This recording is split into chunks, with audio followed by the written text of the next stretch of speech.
are more spiritual than a lot of spiritual songs, if you know what I mean. Thank you, guys. Appreciate that very much. Dear God, open our hearts, change the way we look at this world. Help us out of our old boxes. Help us find our way forward in this new time and new year. Amen. Epiphany Sunday, the Magi, Bethlehem, that star. You remember a name? I'm going to throw out a name you may not have heard for a while. Dave Barry. Remember Dave Barry? Wrote for the Miami Herald, but his crazy columns were syndicated all over. I miss them still, especially this time of year. Here's one he wrote for this part of the Christmas story that we just heard read. He says, although this is a festive time of year, it can also be a difficult and stressful time for a certain group in our society, and that group is men. Hang in there now. Don't tune out. The problem, this is Dave Barry again, the problem dates back to the very first Christmas. We know from the Bible that the wise men showed up in Bethlehem and gave the baby Jesus gifts of gold, frankincense, and myrrh. Now, gold is always a nice gift, but frankincense and myrrh, at least according to my dictionary, are gum resins. Who gives gum resins to a baby? The answer is men. The wise men, being men, didn't even start shopping for gifts until the last minute, when most of the stores in the greater Bethlehem area were closed for Christmas Eve. So the wise men showed up at the manger, handed their baby gifts to Mary, and headed for the eggnog. Mary looked at the gifts, which were not wrapped, nor were they accompanied by cards, rolled her eyes, tossed the gum resins to the goats, and said, next Christmas, we are going to have some gift-giving rules. But the wise men didn't hear her because they were over by the crib trying to teach the baby Jesus to pull their index finger. Okay, to be serious, I remember, to be totally serious, I remember the day I went to Bethlehem in 1999. That day before tensions between Israelis and Palestinians began to rise due to the Intifada, a visitor who reads the Bible more literally than I do could still imagine an impossibly young Palestinian girl filled with holy purpose riding a donkey down that little town's one main street with her new husband, a man old enough maybe to be her father, both of them looking desperately by starlight for the only hotel in town. My own visit there seemed anything but momentous. I and the group I was traveling with took our time to examine the original flagstones in the floor of the church planted there under the direction of Emperor Constantine's mother, St. Helena, in the 4th century. This was an old church. We then made our way down below the central altar to the even older grotto, where tradition has long held that the baby Jesus was supposed to have been born. I remember being moved most not by that, but by the humble cell still there where St. Jerome translated the Greek Bible into Latin in the 4th century. The cell stands just a handful of steps away from the traditional location of the original manger. And I just thought how remarkable for one like him to work and worship there daily, hourly, minute by minute. It must have been for St. Jerome like living in the middle of a meditation. But nothing prepared me for what I saw when I came back up to the main level of the church. Rapidly lengthening shadows eclipsed the intense sunlight that only a moment before had been streaming through the open doors. This was followed by the sound of a dozen or more quick steps on stone, and then many people, all in black, entered the church, followed by 4 men carrying a very plain wooden coffin. The sound of it being placed down on the stone floor before the altar was startling, so deep and dry. All at once, I realized I was not in a museum. This was a living church. Though there were 30 or more of us tourists milling about the place, the worshipers, obviously moved by this person's passing, ignored us as best they could. No doubt about it, this was a faithful, very tight Christian community, very much in mourning. Feeling terribly obtrusive, I wanted to just disappear in the mortar, between the stones. But still, I was totally transfixed. I thought, how perfect. The integrity of the church at Bethlehem was in that moment clear for anyone with eyes to see. I found out only later that it is the oldest continuously operating church in Christendom. 2,000 years along, this ancient shrine was faithfully celebrating a Christian's life and death. In a few minutes, the service was over, and just as swiftly, the mourners hurried out on their way to the local cemetery to tuck away their loved one. That's the way they do it in Palestine, all in one day. How ironic, I thought. Bethlehem, the place of Jesus' birth, had given me a glimpse of what a truly holy death should look like. A holy birth and a holy death, separated by a very few steps. But looking at Matthew's versions of Jesus' birth, it's not strange at all. Christmas is barely 11 days gone, and here in this gospel, just 12 verses past the nativity story, is the insertion of the story of King Herod's massacre of boy babies in Bethlehem. King Herod the Great, threatened by talk of a new king, will order the killing of all the boy babies around the little town. It's an old story, very much in contrast with O little town of Bethlehem, how still we see thee lie, right? Still, but simmering. Matthew's Christmas pageant ends not with tinsel-covered angels proclaiming goodwill to all human beings everywhere, but, quote, Rachel weeping for her children. It's in the text. So very sad, but also sadly appropriate for this particular post-Christmas as we remember the children of Gaza and the West Bank. Christmas in Bethlehem, talking about the real Bethlehem. What dirty shepherds saw as a mere baby, Herod, according to the story, believed to be a threat to everything on which his kingdom was based. Okay, let me back up for a moment. It is very doubtful that this part of the story actually happened. However, despots have been killing children for millennia.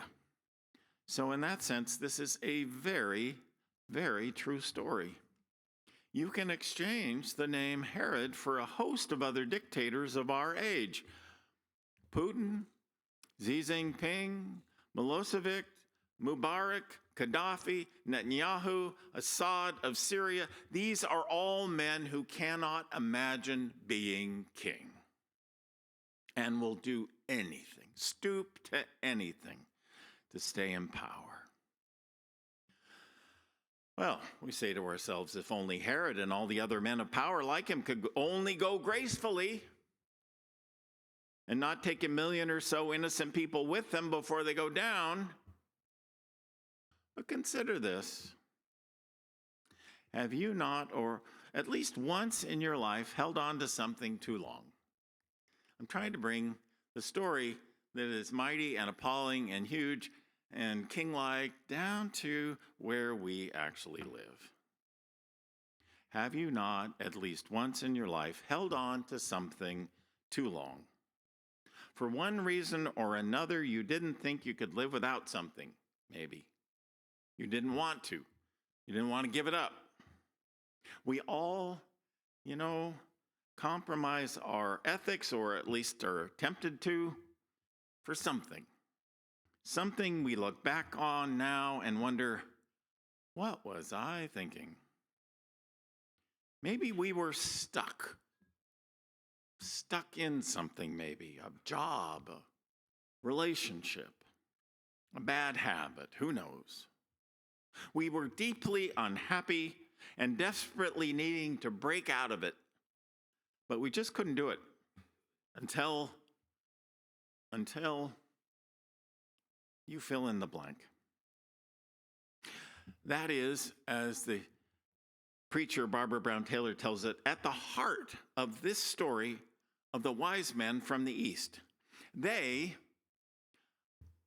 here's one way of looking at it, are stuck. And then, with a little cosmic direction, they break out of their old stale ways of doing everything and go looking for a new way to live.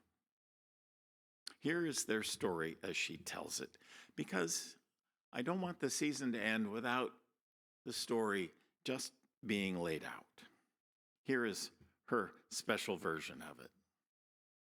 Once upon a time, there were three very wise men who were all sitting in their own countries, minding their own business, when a bright star lodged in the right eye of each one of them. It was so bright that none of them could tell whether it was burning in the sky or in their own imaginations. But they were so wise, they knew it did not matter all that much. The point was, something beyond them was calling them, and it was a tug they had been waiting for all their lives. Each in his own country had tried books, tried magic, tried astrology and reflexology. One had spent his entire fortune learning how to read and write runes. Another lived on nothing but dried herbs boiled in water. The third could walk on hot coals, but it did nothing for him beyond the great sense of relief he felt at the end. They were all glad for a reason to get out of town, because that was clearly where the star was calling them out, away from everything that they knew how to manage and survive, out from under the reputations they had built for themselves, the high expectations, the disappointing returns. And so they set out one by one, each believing that he was the only one with the star in his eye, until they all ran into one another on the road to Jerusalem. From a distance, each thought the other to be a mirage at first, a twinkling reflection made out of vapor and heat. But as they drew near to one another, they saw the star they had in common, and it was like a tattoo or a secret handshake that made them brothers before they spoke.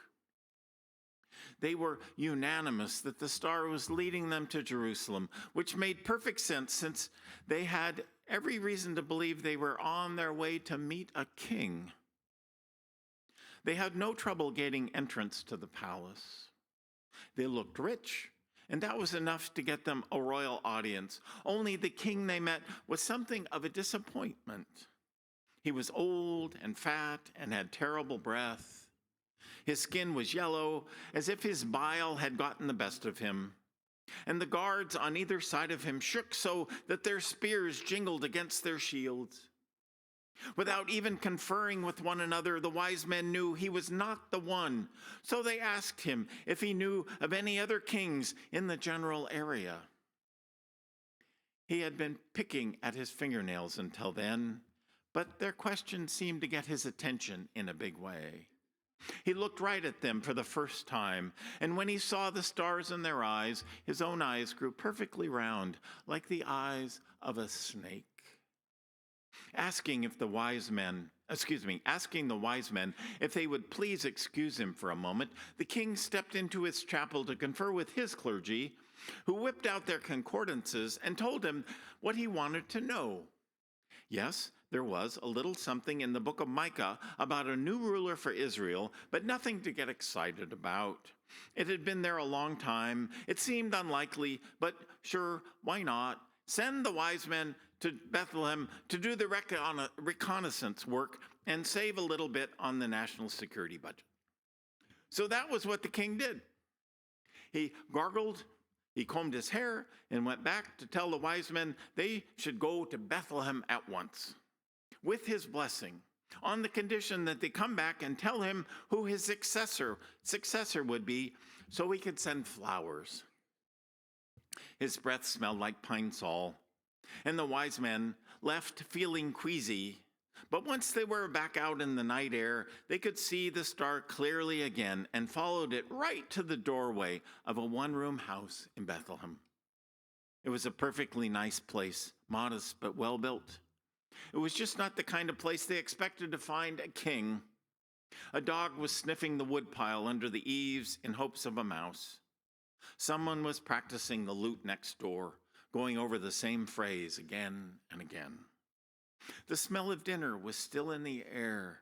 Wheat cakes cooked on a griddle, greased with sheep's fat, lentils with lots of garlic and rice.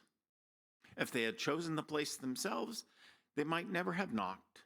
But the star had chosen it, so they did, and when the door opened, the couple inside almost died of fright. Not that the wise men noticed. With their arms full of gifts, they crowded into the small space, bumping their turbans on the rafters and snagging their robes on the rough furniture. All they could see was the baby, who was not afraid, and whose right eye shone with the same star they had seen before they had even left home. It was he, then, whoever he was. They didn't have a clue, but they knew what to do. They got on their knees and worshiped him. Then they gave him the things they had brought, all the wrong things they could see now, things he had no use for. They could have brought goat's milk. They could have brought a warm blanket, something shiny to hang above the crib. Only, how could they have guessed? The child's parents were gracious. They thanked the foreigners for their gifts and held them up for the baby to see. Then, to the wise men's complete alarm, the child's mother picked him up and handed him around so that each one of them held the damp, soft, living weight in his arms. Then she took him back and nursed him until they all fell asleep right where they were sitting. In the morning, the wise men could not find their stars anywhere. They looked in all the corners. They looked under the chairs. The baby's mother even shook out his blankets, but after an initial panic, the wise men said, never mind, never mind. They didn't need them anymore. They had found what they were looking for, and they could not lose it now. As much as they hated to, they guessed they had better be on their way. No, they would not be going back through Jerusalem, they said. All three of them had a dream that said, steer clear of Jerusalem, as if they needed to be told. If anyone in Jerusalem knew anything at all, they would be here instead of there. Besides, none of their old maps worked anymore. They would find a new way home. So the wise men picked up their packs, which were lighter than before, and then they lined up in front of the baby to thank him for the gifts that he had given them. What in the world are you talking about? Said the baby's mother, laughing. And they told her so she could tell him this thing later. For this home and the love here, said the first wise man, whose own childhood home was anything but adoring. For the smell of a baby, said the second, who had decided not to live on boiled herbs anymore. For a really great story, said the third wise man, who thought telling it to others might do him a lot more good than walking on coals. Then the wise men trooped outside, stretched, kissed the baby, and went home by another way. Amen.